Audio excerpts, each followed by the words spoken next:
Zara stepped off the rickety bus, her designer boots sinking into the red mud.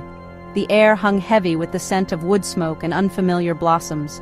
Obudu, her ancestral village, a place she'd only heard about in hushed tones, in stories spun by her father, stories she had dismissed as fairy tales. My father, a renowned historian, had been obsessed with this place. He claimed it held the key to unlocking forgotten knowledge, to understanding our lineage. I had scoffed at his beliefs, clinging to the logic of my city life. Then he had died under mysterious circumstances. The villagers whispered of ancient forest spirits, the weary, angered by his presence.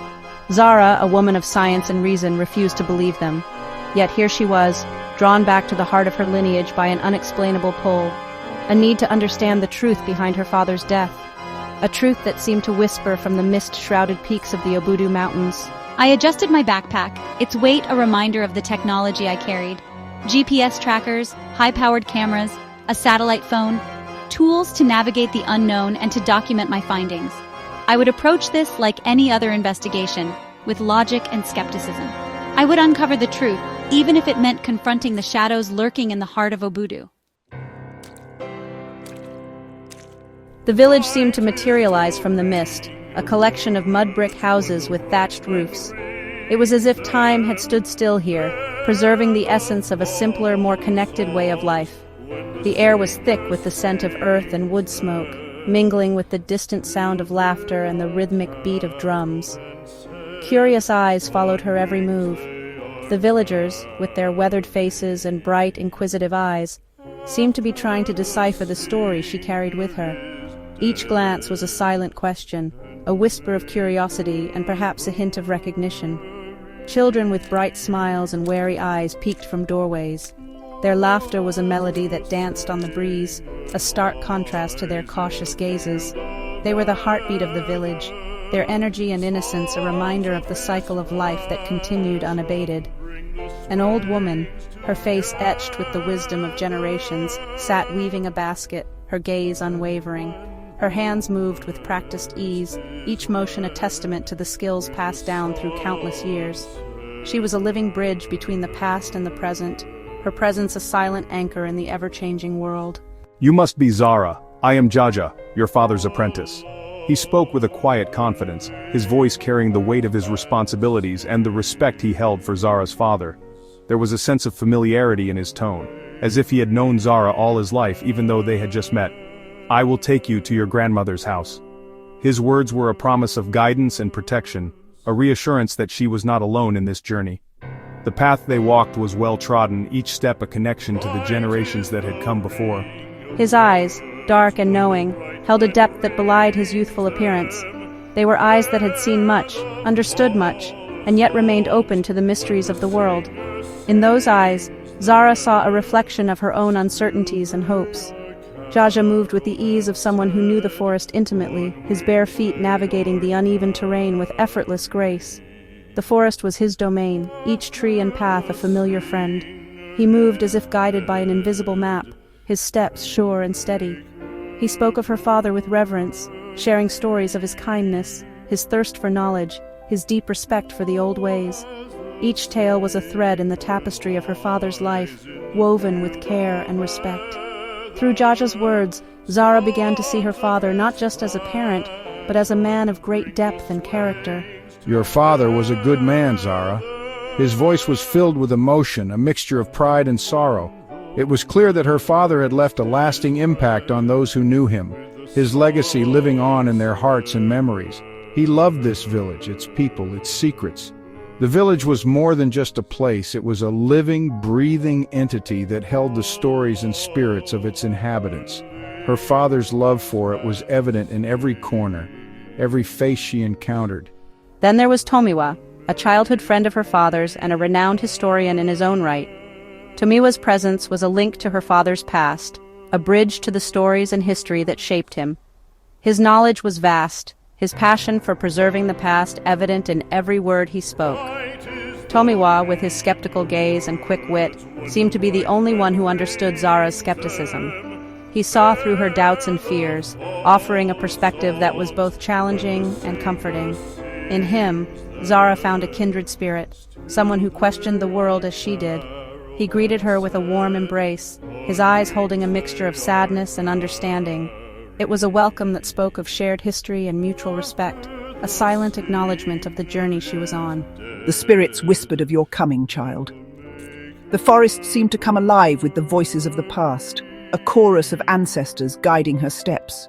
It was a reminder that she was part of something much larger, a lineage that stretched back through time. They say you carry the weight of your ancestors on your shoulders. Each step she took was heavy with the expectations and hopes of those who came before her.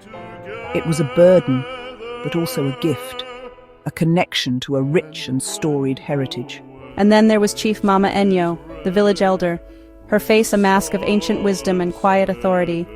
She was the keeper of the village's secrets, her presence a source of strength and guidance. Her every word and action carried the weight of her years and the respect of her people. Her eyes, like polished obsidian, seemed to see right through Zara. They were eyes that had witnessed the passage of time, the rise and fall of generations. In their depths, Zara saw a reflection of her own journey, a path that was both daunting and exhilarating. She welcomed Zara with a mixture of warmth and solemnity, her voice a low thrum that resonated with the rhythm of the forest. It was a welcome that spoke of acceptance and belonging, a reminder that Zara was now part of this ancient and enduring community. The air in her grandmother's hut was thick with the scent of herbs and memories. It was a place where time seemed to stand still, where the past and present intertwined seamlessly. The walls, adorned with dried herbs and ancient trinkets, whispered secrets of a bygone era. Dust motes danced in the shafts of sunlight filtering through the thatched roof. Each particle seemed to carry a fragment of history, a piece of a story waiting to be told. The golden beams of light illuminated the room, casting a warm, ethereal glow. Zara ran her fingers over the worn surfaces of her grandmother's belongings. The texture of the aged wood and fabric was a tactile connection to her heritage. She could almost feel the presence of her ancestors, their lives etched into every groove and stitch. Each object seemed to hum with stories, with echoes of a past she never knew. The antique objects, from intricately carved wooden boxes to delicate porcelain figurines, were relics of a time long gone. They held the essence of her family's history, a legacy passed down through generations. Among my father's belongings, I discovered a battered leather-bound journal filled with his meticulous notes and sketches. The journal was a treasure trove of information, a window into his mind and his adventures. Each page was a testament to his dedication and passion. Diagrams of ancient symbols, cryptic entries about forgotten rituals, and haunting descriptions of the Mbwiri, the forest spirits. The journal was a labyrinth of knowledge, each entry more intriguing than the last. It was clear that my father had been on a quest for something extraordinary. Then she found it, hidden away, almost as if it were waiting for her to discover it.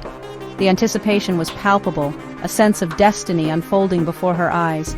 Tucked away in a hidden compartment of his battered rucksack, a drone. It was an unexpected find, a piece of modern technology amidst the relics of the past. The drone was a bridge between two worlds, a tool that could unlock the mysteries her father had been exploring.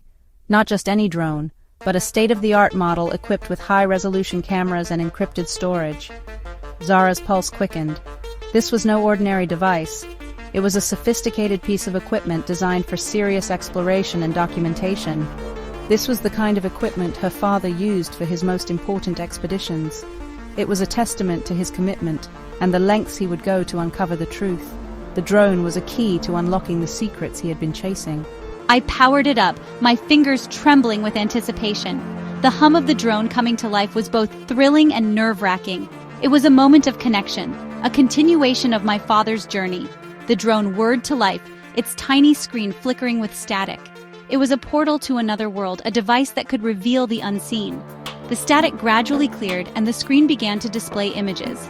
And then, the footage began to play. The images were mesmerizing, a visual journey through the dense forest and misty pathways. It was as if the drone was retracing my father's steps, capturing the essence of his exploration. Images of dense forest, mist-shrouded pathways, and an ancient shrine carved into the face of a mountain flickered across the screen. The scenery was breathtaking, a testament to the beauty and mystery of the natural world. The shrine in particular stood out as a place of great significance. And then, her father's voice, filled with awe and trepidation. His words were a mix of wonder and caution, a reflection of the profound impact the place had on him. This is it. The culmination of his search, the moment he had been preparing for. His voice carried the weight of his discoveries and the significance of the place. The gateway to the Mbwiri's realm, a place of legend and mystery, where the boundaries between the physical and spiritual worlds blurred. It was a destination that held the promise of answers and revelations, the place where the veil between worlds is thinnest, a location of immense power and significance, where the natural and supernatural coexisted. It was a place that demanded respect and reverence. Zara's breath caught in her throat. This was no fairy tale. The reality of her father's discoveries was overwhelming, a mix of excitement and fear. She was on the brink of uncovering something monumental. Her father had been onto something real, something significant. His work was not just a pursuit of knowledge, but a quest for understanding the deeper truths of the world. Zara felt a renewed sense of purpose. As the footage ended, Zara noticed something else. A detail that had escaped her initial observation, something that could be the key to unlocking the next part of the mystery. A symbol, etched onto the stone face of the shrine. It was a mark of significance, a clue left behind by those who had come before. The symbol was familiar, yet its meaning eluded her, the same symbol she had always dismissed as a birthmark on her arm. It was a connection she had never considered, a link between her and the ancient mysteries her father had been exploring. The realization was profound, a moment of clarity that changed everything. The forest welcomed them with open arms, its emerald embrace both alluring and unsettling. The trees seemed to whisper secrets, their leaves rustling in a language only the heart could understand. It was as if the forest itself was alive, breathing, watching, and waiting. Sunlight dripped through the dense canopy, casting dancing patterns on the forest floor. Each beam of light seemed to tell a story, illuminating the path ahead with a golden glow. The interplay of light and shadow created a mesmerizing tapestry, a natural artwork that changed with every step they took. Exotic birdsong filled the air, a symphony of trills and whistles. The melodies intertwined, creating a harmonious backdrop to their journey. It was as if the birds were guiding them, their songs a map to the hidden treasures of the forest. We ventured deeper into the heart of the Obudu Mountains, following the path my father had taken.